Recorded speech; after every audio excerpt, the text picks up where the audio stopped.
जागर जनस्थान मीडिया, उत्तर महाराष्ट्रातील एक अग्रगण्य वृत्तवाहिनी, वृत्तपत्र आपल्या सेवेत। सांस्कृतिक, शैक्षणिक, सहकार, कृषी, कला, क्रीडा सर्वच क्षेत्रातील घटकांचा न्याय हक्कासाठी, जनजागृतीसाठी आम्ही घेऊन येत आहोत जागर जनस्थान ही आपल्या हक्काची वृत्तवाहिनी, वृत्तपत्र। Social media, print media, electronic media अशा सर्व माध्यमातून पोहोचवणार सर्वसामान्यांचा आवाज। उत्तर महाराष्ट्रातील जनतेच्या हक्काची एकमेव वृत्तवाहिनी जागर जनस्थान। जागर जनतेचा, जनतेसाठी सर्वसामान्यांच्या हक्काचा आवाज, जागर जनस्थान। आमचं काही जे म्हणणं होतं ते आम्ही आमच्या पक्षश्रेष्ठींकडे त्या ठिकाणी सांगितलेलं आहे।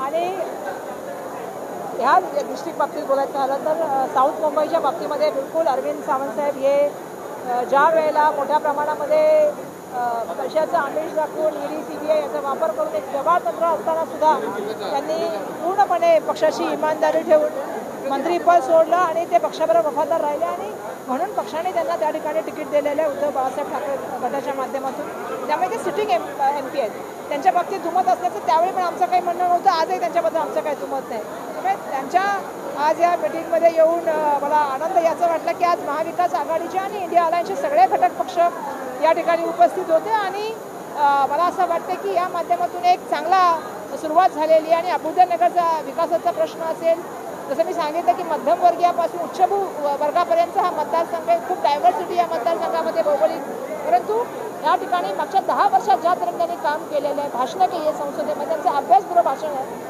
आणि सर्वसामान्याचा कार्यकर्ता असलेला नेता अशी जी त्यांची प्रतिमा आहे। त्यामुळे मला पूर्ण खात्री आहे की येणाऱ्या इलेक्शनमध्ये ते जिंकतील। उत्तर मध्य आणि उत्तर मुंबईतून आपल्याला असं नाही आहे, असं बिलकुल चुकीचं नाही, बिलकुल हे चुकीचं, हे बिलकुल चुकीचं। देवरांनी असं सांगितलंय, त्यांनी एक ट्विट केलंय की उद्धव ठाकरेंनी दक्षिण मध्य मुंबईतनं तुम्हाला उमेदवारी दिली तर दलित खुल्या जागे दलित उमेदवाराला उमेदवारी दिली तर निवडून येणार नाही अशी माहिती उद्धव ठाकरेंनी दिल्लीत दिल्याचं ट्विट मिलिंद देवरांनी केलं। ते मला माहिती आहे त्यांना ही सगळी माहिती कुठून आली, पहिली प्रश्न। आणि आता मला वाटतं ते पक्ष सोडून गेलेले आहेत, त्यांनी त्यांच्या पक्षाबद्दल बोलावं, आता आमच्या पक्षाबद्दल बोलणं सोडून द्यावं। आरोप आपल्यावरती गंभीर केलेले आहेत। नाही, माझ्यावर आरोप कुठे केलाय त्यांनी, मला केलाय का? आपल्याशी रिलेटेडच आहे ते। असं आहे की त्यांनी माहिती कुठून घेतली हे तर पहिला मला माहीत नाही की एक्झॅक्टली दिल्लीच्या कुठल्या नेत्याने त्यांना सांगितलं, कारण ते पक्षात सोडून गेलेले आहेत। त्यांनी त्यांच्या पक्षाच्या बाबतीत बोलावं। मला नाही वाटत की कुणी आमच्या दिल्लीच्या नेत्याने त्यांना काही सांगितलं असेल, त्यामुळे त्यांच्याकडे कुठली माहिती आहे हे मला माहीत नाही आहे, त्यांनी कुठल्या माहितीच्या आधारावर ते ट्विट लिहिलेलं आहे। पण मी एवढंच त्यांना सांगू इच्छिते की त्यांनी त्यांच्या पक्षाबद्दल बोलावं। आता ते काँग्रेस पक्षाचे सदस्य नाहीत किंवा काँग्रेस पक्षामध्ये नाहीत, त्यांनी काँग्रेसचा विचार करू नये, काँग्रेसचा विचार करायला आम्ही सगळी मंडळी समर्थ आहोत।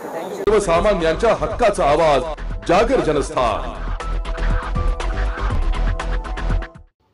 अन्न व औषध प्रशासन विभागाने त्र्यंबकेश्वर येथे केलेल्या कारवाईमध्ये 54,440 रुपये किमतीचा भेसळयुक्त मावा जप्त केलाय। धार्मिक स्थळाच्या यात्रेच्या ठिकाणी आणि येणाऱ्या उन्हाळी सुट्ट्यांच्या पार्श्वभूमीवर होणारी गर्दी लक्षात घेता भेसळयुक्त मिथ्या छाप अन्न पदार्थांवर कारवाई करण्याबाबतची मोहीम हाती घेतली आहे। अन्न सुरक्षा अधिकारी गोपाल कासार, योगेश देशमुख, प्रमोद पाटील तसेच अश्विनी पाटील यांनी शुक्रवारी त्र्यंबकेश्वर येथे अचानक छापे टाकून तपासणी केली आहे। मंदिराच्या आसपास भेसळयुक्त मावा सदृश्य स्पेशल बर्फीपासून पेढा आणि कलाकंद बर्फी तयार करून विक्री होत असल्याचे आढळले। या ठिकाणी Bholenath sweets main road Trimbakeshwar येथून 37,440 रुपये किमतीचा 78 किलो कुंदा लूज, नित्यानंद पेढा सेंटर छत्रपती शिवाजी महाराज चौक येथून 6,600 रुपये किमतीचा 22 किलो स्वीट हलवा तसेच 3,900 रुपये किमतीचा 13 किलो हलवा ग्वाल, भोलेहर प्रसाद पेढा प्रसाद भंडार उत्तर दरवाजा येथून 6,600 रुपये किमतीचा 22 किलो हलवा ग्वाल असा एकूण 54,440 रुपये किमतीचा कुंदा आणि हलवा या नावाने भेसळयुक्त पेढे आणि कलाकंद बर्फी तयार करण्यासाठी वापरात येणारा मावा सदृश्य अन्नपदार्थांचा साठा जप्त करण्यात आला आहे। त्र्यंबकेश्वर नगरपालिकेच्या घंटा गाडीमध्ये हा जप्त केलेला माल टाकून कचरा डेपोमध्ये नष्ट करण्यात आला आहे। सदर प्रकरणी घेतलेले नमुने अन्न विश्लेषकास पाठवण्यात आले असून अहवाल आल्यावर कायद्यानुसार उल्लंघनाबाबत पुढील कारवाई करण्यात येणार आहे। जागर जनस्थानसाठी संदीप नवसे, त्र्यंबकेश्वर। चेष्टा करण्याचं जे काही चालू आहे ना ते महाराष्ट्राच्या हिताचं नाही, खास करून मराठी माणसाच्या हिताचं नाही। तुम्ही लक्षात ठेवा, मराठी माणूस, महाराष्ट्राचं हित, हे दोन्ही हित म्हणजे उद्योगाच्या संदर्भात असेल किंवा उत्थापनाच्या संदर्भात असेल किंवा अस्मितेच्या संदर्भात असेल, या तिघांचंही अहित करणारी माणसांची नावं पुढे येत राहतात. आणि अशी जेव्हा नावं येत असतात तेव्हा कळतो कोणीतरी गद्दार आहे. अशा गद्दारांचीच नावं पुढे जास्त आहेत. आणि कोणीतरी काय भयानक निर्णय दिलेले लोक आहेत, ते मोठ्या गमजा मारतात, त्या डिग्र्या आता काय सांगू, ते न बोललेलं बरं. ज्यांना संविधानसुद्धा आजही त्याचा आदर करावा समजत नाही, अशी माणसं जेव्हा पुढे येतात तेव्हा निश्चितपणं आपल्या देशाच्या संविधानाला धोका आहे. आणि म्हणून सुज्ञ मतदारांनी हे जाणलं पाहिजे. महाराष्ट्राचं हित कसं, अरविंद सावंत जिंकणं तो जिंकणारच, पण ते जिंकण्यापेक्षा तुमचं जिंकणं आहे, ते माझं नव्हे, ते माझ्या मतदारांचं जिंकणं आहे, ते माझ्या महाराष्ट्राचं जिंकणं आहे, ते महाराष्ट्र हिताचं जिंकणं आहे, महाराष्ट्र धर्माचं जिंकणं आहे. आपल्या विरोधात अजून उमेदवार सापडत नाही, याचा अर्थ तुमच्याची इच्छा आहे का ही निवडणूक बिनविरोध व्हावी? माझी इच्छा कशासाठी असेल, ती इच्छा बली असेल, ईश्वर इच्छा बली असी असं म्हणतो. आपल्याच नाही तर अनेक ठिकाणी महाराष्ट्रात महाविकास आघाडीने आपले उमेदवार दिलेले आहेत, मात्र महायुतीकडनं अद्यापही उमेदवारांची त्याचं कारण जे गेलेत ना त्यांना आता कळेल. आता कळतंय अर्थात, खाजगीत लढतात पण असं हेही कळतं, पण जे काही तेव्हा कळलं निष्ठा काय असते, स्वतःचं घर ते स्वतःच असतो.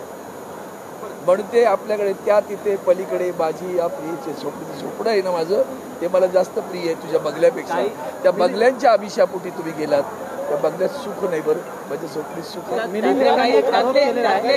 संपर्कात आहेत किंवा काही परत येण्याच्या वाटेवर नाही, त्या विषयात पडत नाही आम्ही. मिलिंद देवरांनी एक असा आरोप केला आहे, नाशिकमध्ये मिलिंद देवरांनी एक आरोप केला आहे की दक्षिण मध्य मुंबईच्या जागेबाबतीत उद्धव ठाकरेंनी दिल्लीत जाऊन असं सांगितलं काँग्रेसच्या नेत्यांना की वर्षा गायकवाड ह्या दलित आहेत, त्यांनाही उमेदवारी देऊ नये दक्षिण मध्य मुंबई ह्या खुल्या जागेसाठी. मला वाटतं तुम्हाला कल्पना असेल, तुम्हाला कल्पना आहे ठाकरे घराणं काय आहे. वंदनीय हिंदू हृदय सम्राट शिवसेना प्रमुख बाळासाहेब ठाकरे आयुष्यात त्यांनी जात कधी मांडली नाही. त्यांचं वाक्य आहे, जात नाही ती जात आणि पोटाला जात नसते, असे दोन महत्त्वाचे विचार त्यांनी दिलेले आहेत. आणि त्याहीपेक्षा जो मूलभूत विचार केला तो मराठी माणसांसाठी, ब्राह्मण तर मराठा मराठेतर, 96 कुळी 92 कुळी, उच्च नीच दलित दलित येत, घाटी कोकणी स्पृश्य अस्पृश्य सारे भेद गाडून मराठी माणसं एक तर मराठी माणसाला न्याय मिळेल. हे सांगणारे बाळासाहेब त्याला तुम्ही जातीवादी ठरवता. प्रबोधनकारांचा आणि बाळासाहेबांचा वारसा घेऊन आदरणीय उद्धवजी एक पुढे चाललेत. त्याला उभ्या महाराष्ट्रानं त्यांनी केलेल्या कोविड काळातील कामामुळं उभ्या महाराष्ट्रानं त्यांना कुटुंब प्रमुख ही उपाधी दिली. हो, त्या कुटुंबात कसली जात आली आमच्या, जे मुळात जातीवादी आहेत. तुम्ही पहा, म्हणून मी उल्लेख केला मी आत्ता भाषणामध्ये, जेव्हा या पार्लमेंटचं भूमिपूजन झालं, त्या भूमिपूजनाला तत्कालीन महामहिम राष्ट्रपती कोविंद यांना का नाही बोलवलं.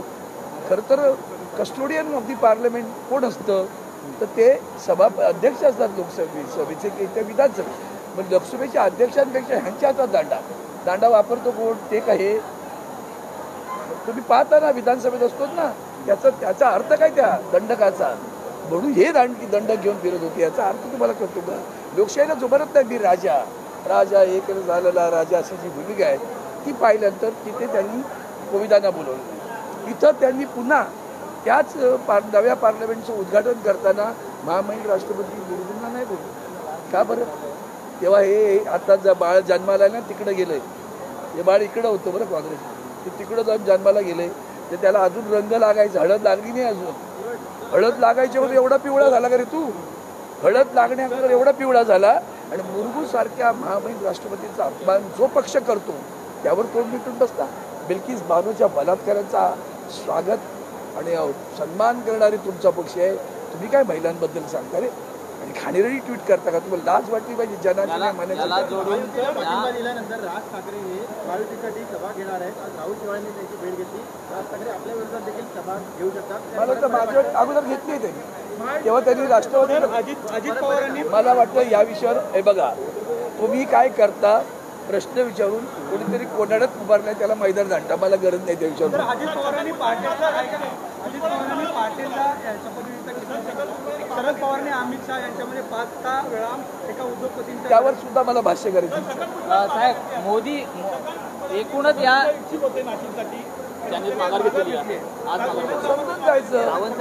समजून जायचं ते तसे इच्छुक दिसतही नव्हते. त्यांची सगळी वाक्य ही सार्वासार्वीची असायची. सावंतसाहेब, ज्या पद्धतीने महाराष्ट्रातलं निवडणूक महत्वाचं आहे हे अनुषंगाने मोदी हे महाराष्ट्र दौऱ्यावर येत आहेत, नुसते दौऱ्यावर नाही तर त्यांना महाराष्ट्र विचारा, निसर्गाच्या वेळी तुम्ही कुठे निसर्ग म्हटलं तर कळणार नाही लोकांना. निसर्ग नावाचं वादळ आलं किंवा मोदींचं विमान महाराष्ट्राच्या सीमेवरून पुढे मागे गेलं, पुढे नाही आलं बघायला काय तर नुकसान झालं ते, चाराने नाही गेलं. तौक्तेसारखं वादळ आलं नाही आलं, आता रोज येतात. बरोबर, तुम्ही समजून जा महाराष्ट्राचं काही. पहाटेच्या शपथविधीवरून अजित पवारांनी पुन्हा एकदा खुलासा केला की शरद पवारांची माझी एका उद्योगपतीच्या घरी भेट झाली होती, मात्र शरद पवार अमित शहाना भेटल्यानंतर त्यांनी शब्द पाळला नाही, असं अजित पवारांनी खुलासा केला पहाटेच्या शपथविधीवर. त्यांनी खुलासा केलेलाच आहे ना, त्यामुळे आता त्यांचा जे काही अजितदादांच्या मागे कोण होतं, शपथ घेण्यासाठी कुणी पाठवलेलं ते आता अजितदादांनीच खुलासा केलाय ना. त्यामुळे ही वस्तुस्थिती लोकांसमोर त्यांनी आणलेली आहे. त्यामुळे अजितदादा आणि आता आमच्या सोबत आहेत, महायुतीसोबत आहेत. आज महायुतीचं काम या राज्यामध्ये खूप चांगल्या प्रकारचं चालू आहे. शिवसेना भाजप युती होती, त्यामध्ये अजितदादा सामील झाले. आता आपण पाहतोय की 2 वर्षामध्ये या राज्यामध्ये जे काही सर्वांगीण विकास आम्ही करतोय, या सर्व घटकांना घेऊन पुढे जातोय. केंद्राची मदत आम्हाला मिळते आहे. मोदीजींनी देखील 10 वर्षामध्ये जो काही केलेला देशाचा विकास आहे तोही लोकांच्या समोर आहे. 50-60 वर्षात काँग्रेसने जे केलं नाही किंवा पुढच्या 100 वर्षात देखील करू शकणार नाही, असं काम मोदीजींनी 10 वर्षात केलंय. हे तर सगळ्यांच्या समोर आहे. आणि राज्याने देखील केलेला विकास, राज्याने घेतलेले निर्णय, राज्याने लोकांसाठी सुरू केलेल्या योजना, मग शेतकरी, कष्टकरी, कामगार, महिला भगिनी, तरुण, ज्येष्ठ सगळ्यांसाठी आज म्हणून आम्ही डेव्हलपमेंट विकासाच्या मुद्द्यावर लोकांसमोर जातोय.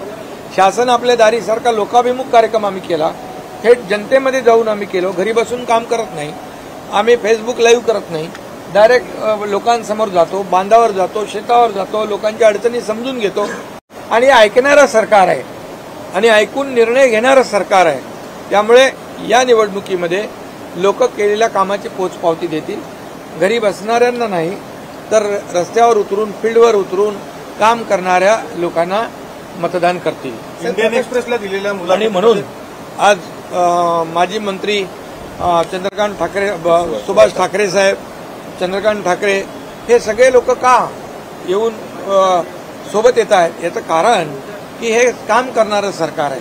आम्ही जनतेला ज्या काही सोयी सुविधा, जनतेला न्याय देण्याचं काम करतोय.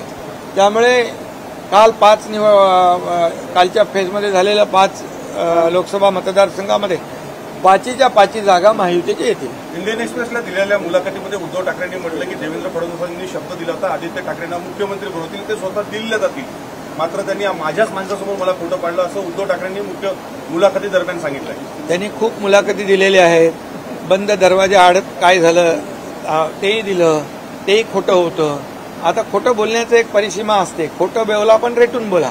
त्यांना मुख्यमंत्री व्हायचं होतं, ते शिवसेना भाजपच्या गठबंधनमध्ये मुख्यमंत्री त्यांना होता आलं नसतं, म्हणून त्यांनी खोटं सांगितलं की आमची चर्चा झाली अमित भाईंच्या बरोबर, परंतु अमित भाईंनी क्लिअर स्पष्टपणे अशा गोष्टीला नकार दिलेला आहे. त्यामुळे खोटं बोल पण रेटून बोल ही त्यांची संस्कृती आहे. प्रकाश आंबेडकरांनी म्हटलंय की 2 महिन्यानंतर एकनाथ शिंदे जे आहेत ते मुख्यमंत्री म्हणून दिसणार नाहीत, भाजपला त्यांचा फायदा होताना दिसत नाही, अशा पद्धतीने त्यांनी हिंगोलीमध्ये वक्तव्य केलं. ठीक आहे, आता प्रकाश आंबेडकरांनी वक्तव्य केलं तर निवडणुकीमध्ये त्यांनाच आता त्याची कारण मीमांसा विचारा.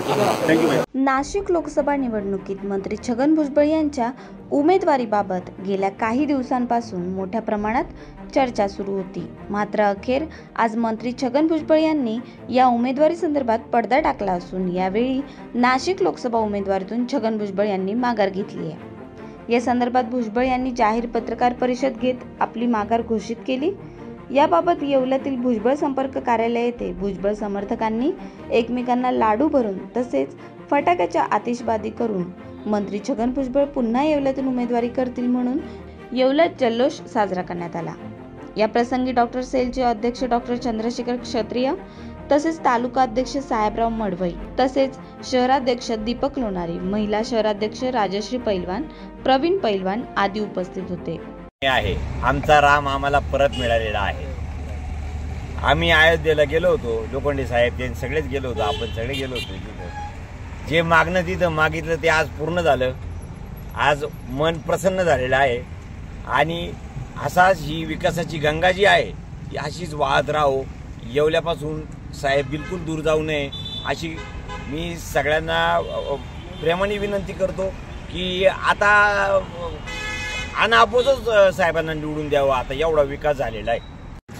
नाशिक लोकसभेच्या उमेदवारीच्या बाबत साहेबांनी जी माघार घेतलेली आणि म्हणून मतदारसंघातील येवला मतदारसंघातील जनतेला खूप मोठा आनंद झालेला आहे. जेव्हापासून साहेब लोकसभेवर जातात अशी चर्चा सुरू झाली. अनेक सामान्य माणसं कार्यकर्त्यांना विचारत असायचे की मग आपलं कसं व्हायचं, कारण लोकांना माहीत आहे साहेबांनी या मतदारसंघासाठी जी काही स्वप्न पाहिलेली आहे तिची आम्ही चर्चाही करू शकत नाही. या मतदारसंघामध्ये ज्याची अपेक्षा नव्हती तेही साहेबांनी करून ठेवलेलं आहे. येत्या निवडणुकीमध्ये विधानसभेच्या समोर जे कोणी उमेदवार असतील त्यांना मतदारसंघातल्या विकासाच्या बाबतीत जाहीरनाम्यामध्ये कुठले विषय मांडावेत ही सुद्धा साहेबांनी जागा शिल्लक ठेवलेली नाहीये. आणि म्हणून येवलेकरांच्या अतिशय मनासारखा हा विषय झालेला आहे. आणि साहेबांनी लोकसभेतून माघार घेतल्यामुळं साहेबां पुन्हा येवल्याचे आमदार म्हणूनच साहेब लोकांना पाहिजेत आणि हा आनंदाचा क्षण म्हणून आम्ही कार्यकर्ते या ठिकाणी साजरा करत आहोत. जागर जनस्थानसाठी सचिन वखारे, येवला. अडवतकर ज्वेलर्स म्हणजे आपल्या विश्वासाचं प्रतीक. अडवतकर ज्वेलर्स घेऊन आलाय आपल्यासाठी खास ऑफर. सोने आणि चांदीच्या खरेदीवर हमखास ऑफर फक्त अडवतकर ज्वेलर्स या ठिकाणी. तर वाट कसली बघताय, नक्की भेट द्या अडवतकर ज्वेलर्सला. आमचा पत्ता अडवतकर ज्वेलर्स, अगोरा कमर्शियल कॉम्प्लेक्स कॉर्नर, नाशिक 2. अधिक माहितीसाठी संपर्क क्रमांक 0253 25 78 544. आमचा मोबाईल नंबर 9225 12 0344. तर बघताय काय, नक्की अवश्य एकदा भेट द्या फक्त आपल्या अडवतकर ज्वेलर्सला. अडवतकर ज्वेलर्स म्हणजे आपल्या विश्वासाचं प्रतीक. सर्वसामान्यांच्या हक्काचा आवाज, जागर जनस्थान. नुकताच देशभरामध्ये UPSC परीक्षेचा निकाल जाहीर करण्यात आला. यामध्ये ऑल इंडिया रँकिंगमध्ये येवल्याच्या प्रियंका सुरेश मोहिते हिने 595 नंबरची रँक मिळवली. विशेष म्हणजे महाराष्ट्रात 3च विद्यार्थी या परीक्षेमध्ये उत्तीर्ण झालेत. प्रियंका ही नाशिक जिल्ह्यातून सर्वात लहान वयाची UPSC परीक्षा पास करणारी तरुणी ठरली आहे. प्रियंका मोहिते हिने दुसऱ्या प्रयत्नात हे यश मिळवलंय. पहिल्या प्रयत्नात फेल झाल्यानंतर अलीकडेच आलेल्या IPS मनोज शर्मा यांच्या जीवनपटावर आधारित 12वी फेल या चित्रपटाची प्रेरणा घेऊन अथक परिश्रम करत प्रियंकाने हे यश मिळवलंय. या यशाचं श्रेय तिने आपले आई वडील आणि गुरुजनांना दिलंय. निकाल लागल्यानंतर प्रियंकाच्या येवल्यातील घरी परिसरातील नागरिकांनी तिचे अभिनंदन करण्यासाठी एकच गर्दी केली होती.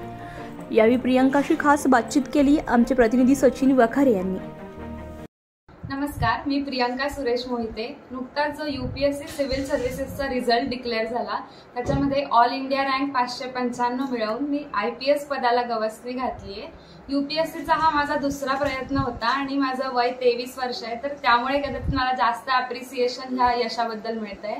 माझं जे बेसिक स्कूलिंग झालं ते स्वामी मुक्तानंद विद्यालय येथून झालं, बालवाडी ते 5वी पर्यंत. 6वीत असताना मी जवाहर नवोदय विद्यालयाची परीक्षा पास केली आणि तिथूनच पुढे 12वी पर्यंत मी सायन्स फॅकल्टीमधून शिक्षण घेतलं.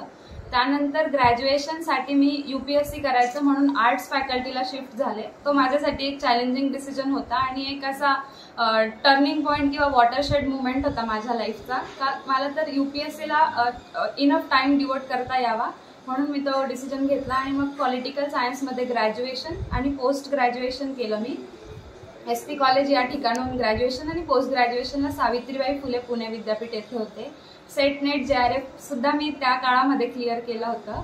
बाकी माझ्या घरामध्ये माझे आई वडील असतात. आई हाऊसवाईफ आहे आणि वडील माझे शिक्षक आहेत मुक्तानंद विद्यालय येथे. माझी मोठी बहीण मेडिकल ऑफिसर आहे आणि मोठा भाऊ मेकॅनिकल इंजिनियर झाला आणि तो सिव्हिल सर्व्हिसेसची तयारी करतोय. बाकी माझं हे जे UPSC झाले मी तर हे माझ्या आजोबांचं स्वप्न होतं. आजोबा लहानपणापासून तानी चित्रपट मला दाखवत आले की तू पण असे तानीसारखी बन आणि ते खूप लोकांना सांगायचे सुद्धा की माझी जी लहानी नात आहे ती लालदिव्याच्या गाडीत फिरेल, तर बाबांचं जे ते स्वप्न होतं ते आज पूर्णत्वास आलंय असं मला वाटतं. बाकी या प्रवासाला जी सुरुवात आहे ती मी नवोदय विद्यालयात असताना झाली. कसं तर माझे जे स्कूल प्रिन्सिपल होते प्रफुल्लन सर, ते केरळचे होते. सरांनी माझ्यातले कोणते तरी गुण हेरले असतील, तर सरांनी माझ्या फॅमिलीला कन्व्हिन्स केलं की तिला सिव्हिल सर्व्हिसेसची तयारी करू देत. मग तिथून माझ्या प्रवासाला सुरुवात झाली. भगीरथ अकॅडमी पुणे, श्री रंजन कोळंबे सर यांची. इथे मी 2020ला सेकंड इयरला असताना क्लास केला 1 वर्षाचा, आणि त्यानंतर मग मी सेल्फ स्टडी करून त्यानंतर प्रयास इन्स्टिट्यूट येथे टेस्ट सिरीज लावली. जेव्हा मी जानेवारीपासून ह्या 23च्या अटेम्प्टची तयारी केली, तेव्हा पहिला प्रयत्न जो माझा झाला, तर पहिल्या अटेम्प्टला माझा अभ्यास कदाचित कमी पडला किंवा जी परीक्षेची खोली आहे ती माझ्या लक्षात आली नव्हती. मग दुसऱ्या प्रयत्नात मी स्ट्रॅटेजिकली थोडा व्यवस्थित अभ्यास केला आणि मग त्या स्ट्रॅटेजीमुळेच मला आजचं यश मिळालंय. तर माझ्या या यशाचं श्रेय माझ्या त्या प्रत्येक फॅमिली मेंबरला आहे, माझ्या आजोबांना आहे. बाबासाहेबांचं जे स्वप्न होतं की शासनकर्ती जमात बना, आणि शासनकर्ती जमात बनण्यासाठी जे शिक्षण खूप महत्वाचं आहे, जसं त्यांनी सुद्धा म्हटलं होतं की शिक्षण हे वाघिणीचं दूध आहे आणि तो प्राशन करणारा गुरगुरल्याशिवाय राहणार नाही. तर त्या शिक्षणाच्या ताकदीवरच आज मला सिस्टमचा पार्ट बनण्याचं जे माझं स्वप्न आहे ते पूर्ण करता आलंय. तर बाबासाहेबांचं हे खूप मोठं श्रेय आहे. त्यानंतर मग माझी फॅमिली, माझे सर्व शिक्षक बालवाडीपासून आजपर्यंतचे, आणि ह्या खडतर प्रवासामध्ये ज्या कुठल्या व्यक्तीने प्रत्यक्ष अप्रत्यक्षरित्या ह्या सक्सेसमध्ये कॉन्ट्रीब्यूट केलंय, त्या प्रत्येक व्यक्तीला मी थँक्यू म्हणते आणि प्रत्येकाचे मी आयुष्यभर ऋणी राहीन, हेच मी ह्या माध्यमातून सांगू इच्छिते. पुढचे नियोजन काय? आता जस्ट मला माझ्या शिक्षकांनी पण सांगितलंय की अजून आपलं वय 23 आहे, अटेम्प्ट पण भरपूर बाकी आहे. तर मग माझा पुढचा नियोजन असं असणार आहे की मी आता IPS पदाला गवसणी घातली, पण माझं स्वप्न IAS बनायचं आहे. तर तोपर्यंत मी लढत राहीन, म्हणजे पुन्हा प्रयत्न करेन आणि IAS बनेन. आणि जसं मूवीमध्ये तो डायलॉग आहे तसं जब तक तोडेंगे नाही तब तक छोडेंगे नाही असा माझा प्रयत्न असणार आहे. जागर जनस्थानसाठी सचिन वखारे, येवला. पाठिंबा कोळी पाडव्याला केला होता, म्हणून महायुतीचा उमेदवार या ठिकाणी आशीर्वाद घेण्याकरता उपस्थित होतो.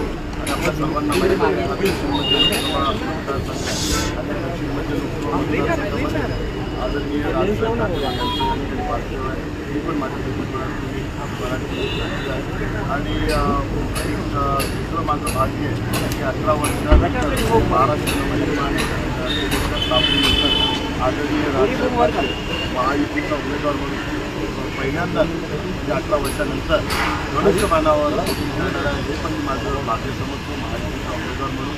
आणि त्यांच्यासोबत आणि संदीप देशपांडे आणि सोबत होतो आमदार सोबत सीताराम ठाकरे त्यांच्यासोबत निवडणुकीच्या चर्चा केल्या आणि महत्त्वाच्या सूचना निवडणुकी संदर्भात मला केलेल्या त्या निवडणुकीच्या माध्यमातून त्यांनी महायुतीच्या माध्यमातून पाठिंबा दर्शवलेला आहे. पाठिंब्यामुळे आपल्याला आणि संदीप देशपांडे आणि सर्व महाराष्ट्र नवनिर्माण सेनेचे सर्व पदाधिकारी यांच्याबरोबर आता आम्ही चर्चा करणार आहोत. आणि लोकसभेच्या प्रचारात भूमिका काय असणार, देशाच्या पद्धतीच्या सगळ्यांच्या प्रचारामध्ये कसा सहभाग असावा याची रूपरेषा संदीप देशपांडे जे दक्षिण मध्य लोकसभाचे समन्वयक आहेत त्यांच्या नेतृत्वाखाली आता ठेवतात. सभा होणार आहे शिवाजी काकाच्या आणि त्या सभेसाठी आमदाराचं बुकिंग जे आहे ती मनसेकडनं करण्यात आली. ही सभा महायुतीची सभा होईल. आजच्या सभेमध्ये राजकारण 17 मेला लोकसभेच्या निमित्ताने या ठिकाणी करण्यात आलेलं आहे. त्या केंद्राने महायुतीच्या माध्यमातून सभाचं आयोजन करण्यात आलेलं आहे. महायुतीचे सर्व वरिष्ठ नेते त्या सभेला उपस्थित असतात. राजसाहेब ठाकरे यांच्या माध्यमातून त्या सभेचं आयोजन होईल. लवकरच त्या संदर्भातली घोषणा प्रसार माध्यमांच्या माध्यमातून केली.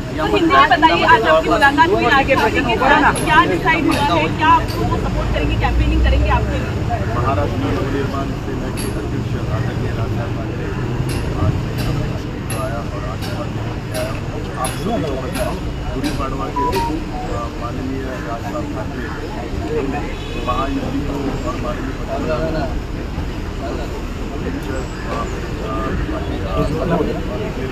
मठावरती एकदा चेक करतात आवाज येतो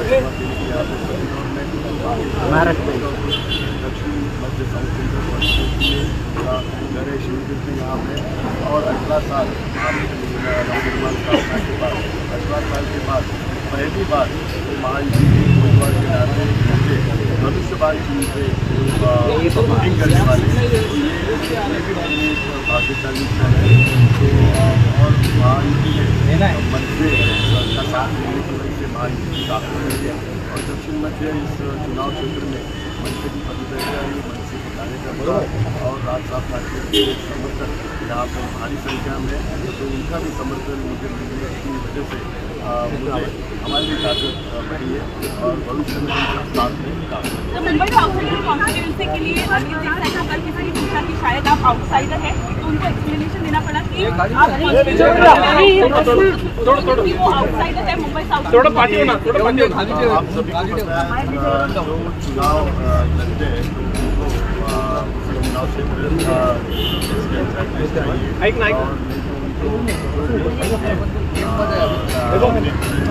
नॉमिनेशन होते हैं तो उनके भी थोड़ा चाहिए। तो अनिल देसाई चुनाव क्षेत्र में रहते हैं, साउथ मुंबई में रहते हैं, इसके लिए यहाँ पे इलेक्शन में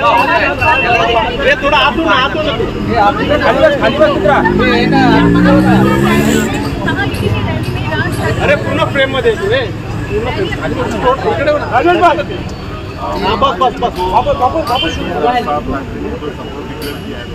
भविष्य में महायुति के जो भी चुनाव रैली हो या चुनाव की प्रक्रिया हो वहाँ में मंच के माध्यम से आदरणीय नेता भी उपस्थित रहेंगे और स्वयं भी उपस्थित रहेंगे। आगे की जो नीति है चुनाव की नीति है तो भारतीय जनता पार्टी राष्ट्रवादी शिवसेना के सभी वरिष्ठ नेता वो तय करेंगे। सर ईशान्य मुंबई काल मुंबई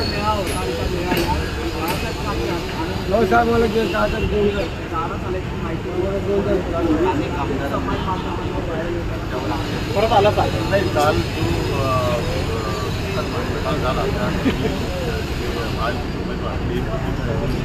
रात्री बोललो काही गैरसमजुतीनं हा प्रकार झाला। भविष्यात असा कुठलाही प्रकार होणार नाही, कारण महायुतीचे शिवसेना भारतीय जनता पार्टी राष्ट्रवादी असेल मनसे या सर्व पक्षांचा सन्मान राखला जाईल आणि सर्वांना विचारात घेऊन सर्व कार्यक्रम आणि त्या सभा आयोजित केल्या। हे लोकशाही वरती घ्या आप साउथ मुंबई में क्या कहना तैयार है? कहाँ पे भी कुर्बानी नहीं थोड़ा साहब ने पहले ही संकल्प किया था, निर्णय लिया था कि प्लस कोई मुख्यमंत्री के नाते वो महायुति के भी प्रमुख है और महायुति के माध्यम से भी चुनाव लड़ रहे हैं। कोई भी व्यक्तिगत स्वार्थ से नहीं दिख रहा है, पार्टी का भी स्वार्थ नहीं दिख रहा है। महायुति कैसे जीतेगी इसके बारे में हम लोग सब सोच रहे हैं। तो कुर्बानी मैदान में सभी का योगदान है महायुति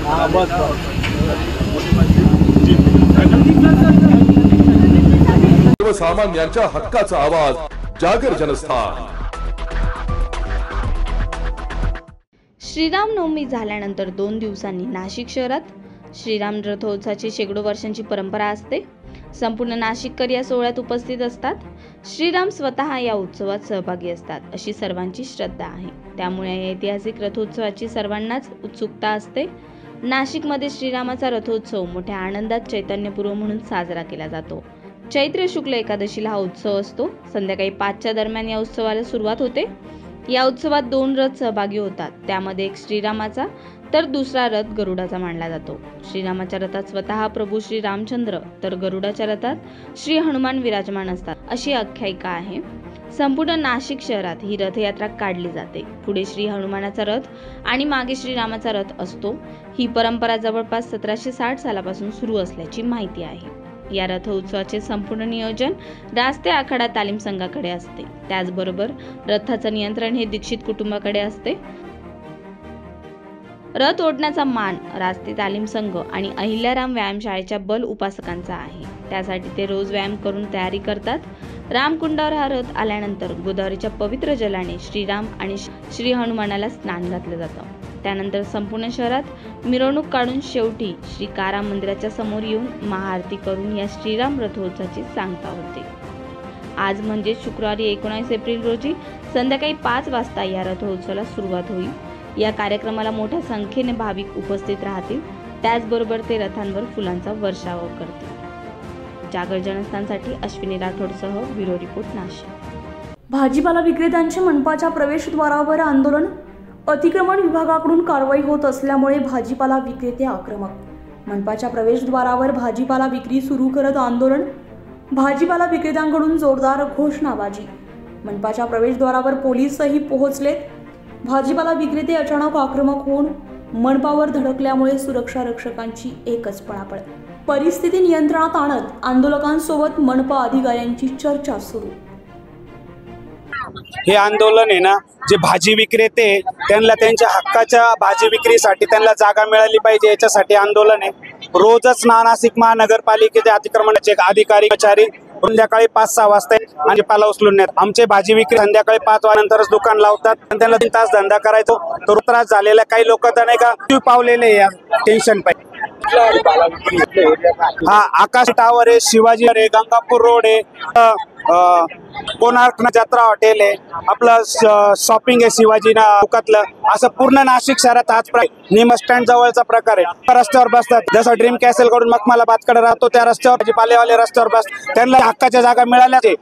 सुप्रीम कोर्ट आदेश आहे का जेवढं नाही का महानगरपालिकेचं क्षेत्रफळ आहे त्याच्या 2.5 जागा ही हॉकर झोन साठी राखीव आहे. त्या जागा गेल्या कुठे? कोणालाच अतिक्रमण भाजी विक्रेत्यांना कुठेच जागा उपलब्ध करूल्या नाहीये. या जागा यांनी मत करून टाकल्या, खाऊन टाकल्या.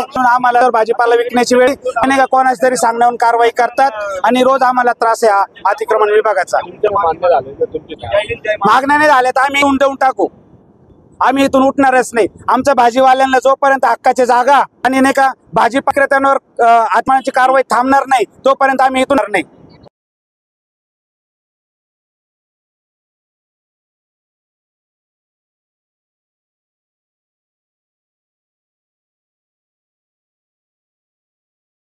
आम्हाला भाजीपाला विकतो आम्ही तर आम्हाला अतिक्रमण नाही यायला पाहिजे. आम्ही रस्त्यावर बसतो आणि अतिक्रमण येतं. 15 वर्षापासून बसतो भाजीपाला विकतो तरी आम्हाला न्याय नाही. आम्ही किती वेळेस येऊन निघून गेलो. नगरपालिकेने जागा नेमून दिली का? नेमून नाही दिलेली जागा आणखी. न्याय द्या ना आम्हाला. आम्ही सर्वसामान्य माणसांनी जगायचं कसं? न्याय द्या ना आम्हाला. अतिक्रमण हटवा ना. आम्ही भाजी विक्रेते, बेरोजगारी भरपूर वाढलेली आहे. कसं जगायचं आम्ही? अनलिगल आम्हाला याचं प्रश्नाचं उत्तर हवं. लिगली आहे का अनलिगली आहे? लिगली म्हणजे काय, अनलिगली काय याचा अर्थ आम्हाला सांगा. दारूचे दुकानं बंद करा. आमच्या भाजीवाल्यांवर सगळे जगताय. दारूचे दुकानं बंद करायची हिंमत असेल तर करा. आमचे दुकानं बंद करायचा अधिकार कोणालाच नाही. हे सगळ्या जनतेसाठी आहे, माझ्या एकटीसाठी नाही. आज माझं याच्यावर माझ्या मुलांचं शिक्षण चालू आहे. कोणी येऊन विचारावं आणि चौकशी करावा तरच हक्काने बंद करावं. नाही तर यांनी आम्हाला 500 रुपये रोजाने कामाला लावा आणि आम्हाला घरात द्यावी. आम्ही आता भाजीपाला बंद करतो. आम्हाला न्याय भेटलाच पाहिजे. अडवतकर ज्वेलर्स म्हणजे आपल्या विश्वासाचं प्रतीक. अडवतकर ज्वेलर्स घेऊन आलंय आपल्यासाठी खास ऑफर. सोने आणि चांदीच्या खरेदीवर हमखास ऑफर फक्त अडवतकर ज्वेलर्स या ठिकाणी. तर वाट कसली बघताय? नक्की भेट द्या अडवतकर ज्वेलर्सला. आमचा पत्ता अडवतकर ज्वेलर्स, अगोरा कमर्शियल कॉम्प्लेक्स कॉर्नर, नाशिक 2. अधिक माहितीसाठी संपर्क क्रमांक 0253 25 78 544. आमचा मोबाईल नंबर 9225 12 0 344. तर बघताय काय? नक्की अवश्य एकदा भेट द्या फक्त आपल्या अडवतकर ज्वेलर्सला. अडवतकर ज्वेलर्स म्हणजे आपल्या विश्वासाचं प्रतीक.